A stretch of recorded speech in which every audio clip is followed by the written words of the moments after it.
తిరుమల తిరుపతి శ్రీ వెంకటేశ్వర స్వామి గురించి పూర్తి ఆసక్తికరమైనటువంటి విషయాలను మనం ఇవాళ తెలుసుకుందాం. శ్రీ వెంకటేశ్వర స్వామిని శ్రీ బాలాజీ వెంకటేశ్వరుడు లేదా శ్రీనివాసుడు అని కూడా పిలుస్తారు. తిరుమల క్షేత్రం హిందూ మతంలో అత్యంత ప్రముఖమైన దేవాలయాలలో ఒకటి. ఈ ఆలయం ఆంధ్రప్రదేశ్లోని తిరుమల కొండపై ఉంది. శ్రీ వెంకటేశ్వరుడు మహావిష్ణువు అవతారంగా పూజింపబడుతున్న దేవుడు. తిరుమల కొండలు శేషాచలం పర్వత శ్రేణులలోని 7 కొండలపై ఉన్నాయి.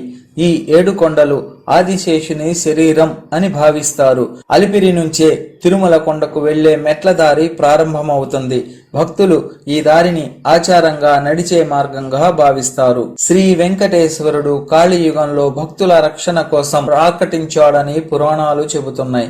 వెంకటేశ్వరుడు ఈ యుగంలో భక్తులను కష్టాల నుంచి విముక్తి చేయడానికి వచ్చారని నమ్మకం. తిరుమల తిరుపతి దేవస్థానం ప్రసాదంగా ప్రసిద్ధమైన లడ్డూని భక్తులకు అందిస్తుంది. ఇది చాలా పవిత్రంగా భావించబడుతుంది. భక్తులు తిరుమలలో వివిధ రకాల ఆర్జిత సేవలు చేయడం ద్వారా వెంకటేశ్వరునికి తమ భక్తిని అర్పిస్తారు.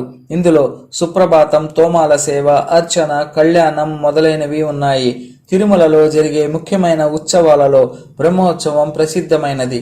ఈ ఉత్సవం ఏడాదికి ఒకసారి జరుగుతుంది మరియు వేలాది మంది భక్తులు ఈ ఉత్సవాన్ని సాక్ష్యంగా చూసేందుకు చేరుతారు. తిరుమలలో భక్తులు హుండీ ద్వారా తమ మొక్కులను తీరుస్తారు. ఈ హుండీ ప్రసిద్ధి చెందినది. దీనిలో దేశం నలుమూల నుండి విరాళాలు సమర్పిస్తారు. భక్తులు వివిధ క్యూ లైన్లు లేదా ప్రత్యేక దర్శనం టికెట్ల ద్వారా శ్రీ వెంకటేశ్వర స్వామిని దర్శించుకుంటారు. తిరుమలలోని శ్రీ వెంకటేశ్వరుడు కలియుగ వైకుంఠంగా పిలువబడతాడు. ఎందుకంటే వెంకటేశ్వర స్వామి భక్తుల జీవితాల్లో ధనం, సంతోషం, విజయాలను ప్రసాదిస్తాడని భక్తులు విశ్వసిస్తారు.